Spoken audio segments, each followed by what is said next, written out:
Um, it's got a green light on it. That's not actually powered. Doesn't mean powered. It just means that it's, I guess, on. Sorry, not on, but just functional, I guess, in some way, shape, or form. Grab all these. These are all useful to have.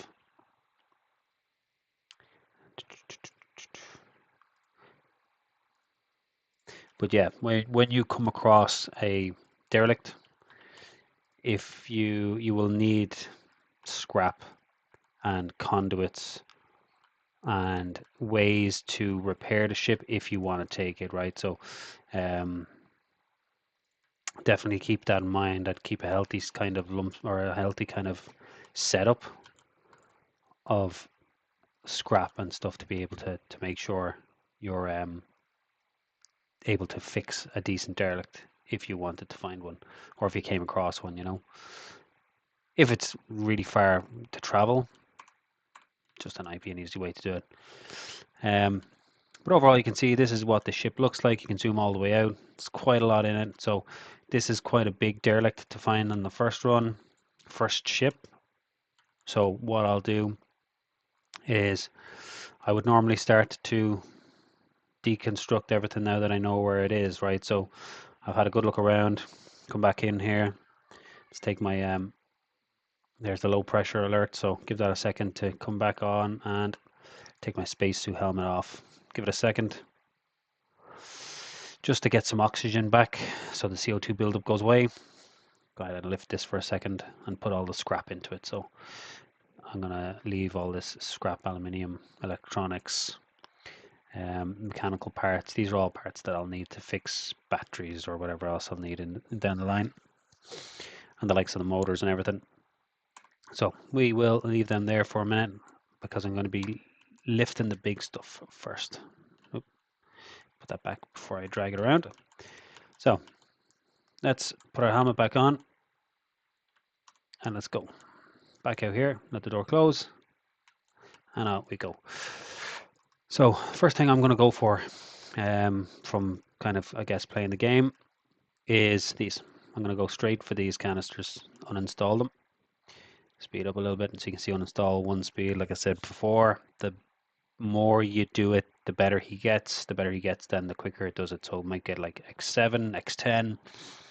So the quicker you do it, the better. Or I guess the more, the better. Now we can't, like I said, these won't fit into the bags. Now they can fit on trolleys, which you can get later on. They cost about 7,500, which in the very early days is a bit money. But once you take a couple of these canisters, you get a good run. You're laughing. You can buy the trolley, throw it in here, and just use the trolley to carry like maybe 15 of those containers in now, or 9 I think it is. But either way, it's just way more easy to use. Now, like I said before, you can block your pump vent. So for example, if I put this here, because that's where the pump vent is, I'm going to come back in a minute. Let me just take this helmet off.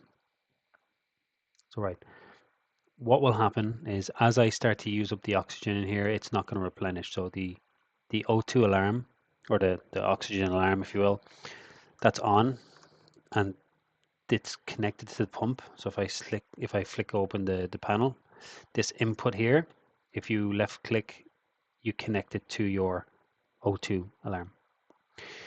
And what that will do then is, let me just done this, is when you have it set to auto, turbo, slow, or reverse, it will fill up the chamber of the spaceship depending on the pressure, and it keeps it okay, as in like not too overpressured so that it's unsafe. And you can see it's normal atmosphere, so it keeps the atmospheric pressure safe. But when you block the vent, what's going to happen is it's going to give you an alarm after a while when the O2 stops coming out. So it's one thing to keep an eye on, is the making sure that you've got more than one vent for oxygen, but just don't block them. Put it in a, if it was me, I'd be turning that around and having the oxygen pump over here, just so it is easier to not block because you might put a 4x4 down and not realize it's sitting on the actual vent. So just keep that in mind when you're trying to figure out why your alarms are going off and you can't figure out what's happening. It already happened to me once, so I was actually meant to move that. So let's go ahead and move that. Low pressure. I didn't wait for the door to close, but life goes on. It's a pretty good start and run. So we there's loads of oxygen here that I can go ahead and uninstall and replace. Now, this is another part of it. So the N2 canisters are for your thrusters and your fuel, if you will. Your O2 canisters is obviously your oxygen, right? That's for your atmosphere inside the ship. And what you will be able to do with both is, if, for example, I run out of fuel, I can go ahead and just uninstall. So you can see here there's an N2 can with 374 kilos. I could go ahead and just swap them out, uninstall this one, and install that N2 can in here. But again, make sure you're pressing the right thing. Obviously, you don't want to uninstall the floor. I've done that a few times already. So just double check that you're uninstalling the right thing. So throw that in the ground. That's over here. The equipment and the stuff that you salvage doesn't really need to be like tied down, if you will.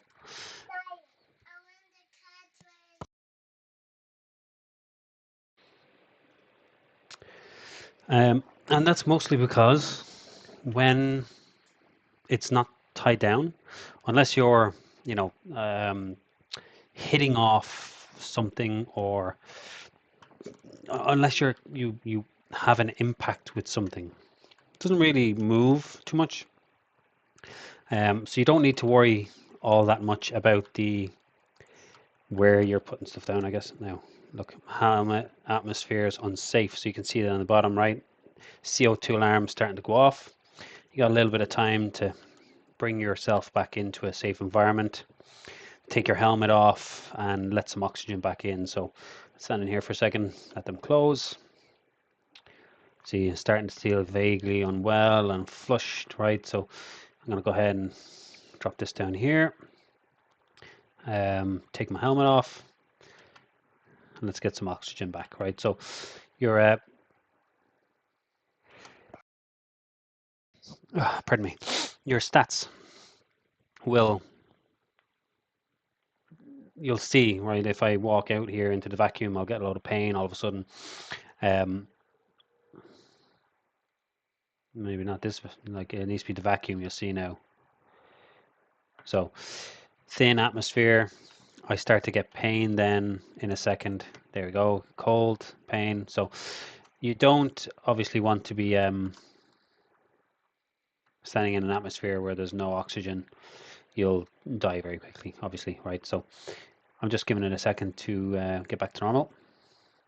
That was just kind of to show you what it looks like. Now, battery still good, lots of time left, so don't need to worry about that so much. Let's take this helmet off and get some O2 back in. So suffering from hypoxia, right? Numbness and tingling. So there's a lot of things to watch out for. My guy is not looking the best there. Let's speed it up a little bit and get him some oxygen back in. Now, throw the helmet back on. That's what happens if you forget to put your helmet on. You'll see it. It's hard to miss, that you're getting hypoxia, that you're starting to, get sick, dying, whatever way you want to put it. So we can grab a few bits. Now, these conduits, like I said, really useful in getting a new ship up and running, or a derelict back up to a functioning standard. Definitely worth keeping a bunch of them in your ship. I normally carry around 15. Completely up to yourself, but I'm gonna go ahead and just keep getting a few of these NT or N2 cans and O2 cans and bring them into the ship.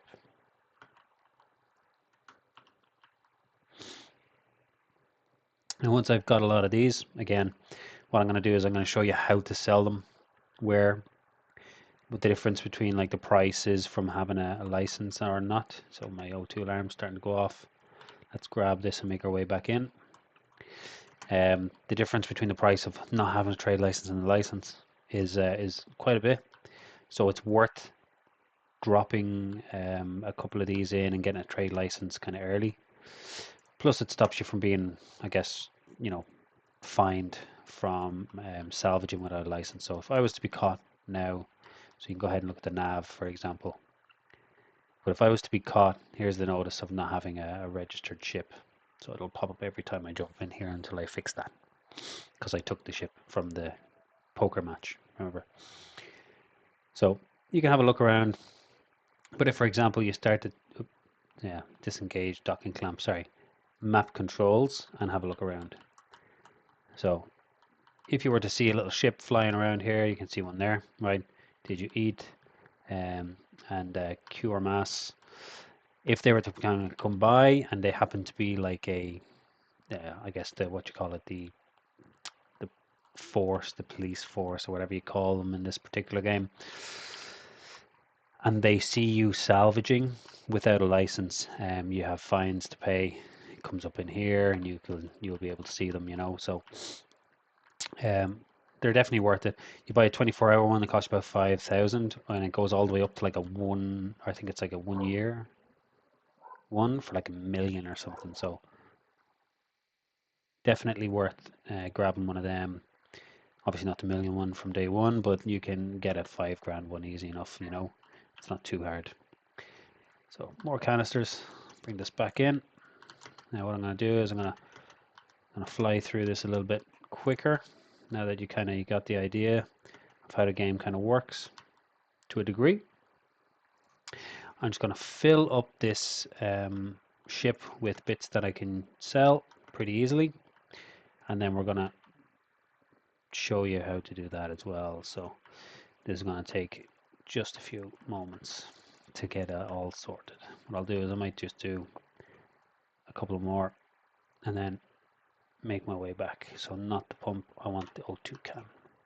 More expensive, worth more, no hassle. So let's go 16x, get this sorted, get this uninstalled. Now you can see there I got a buff, and if you noticed, I don't know if you did or not, the uninstall speed that I'm doing went from 1 to 2, so the to 2x rather than the 1x. So now I'm going to be doing the uninstall twice as quick as before, or not as long. So it just different buffs obviously are worth holding on to if you can. Why did I get that? So I can't really see why or where, but as you can see there, I'm starting to get training percentage. It's going to take a while before you get any actual manageable or kind of impactful kind of training and get the skill.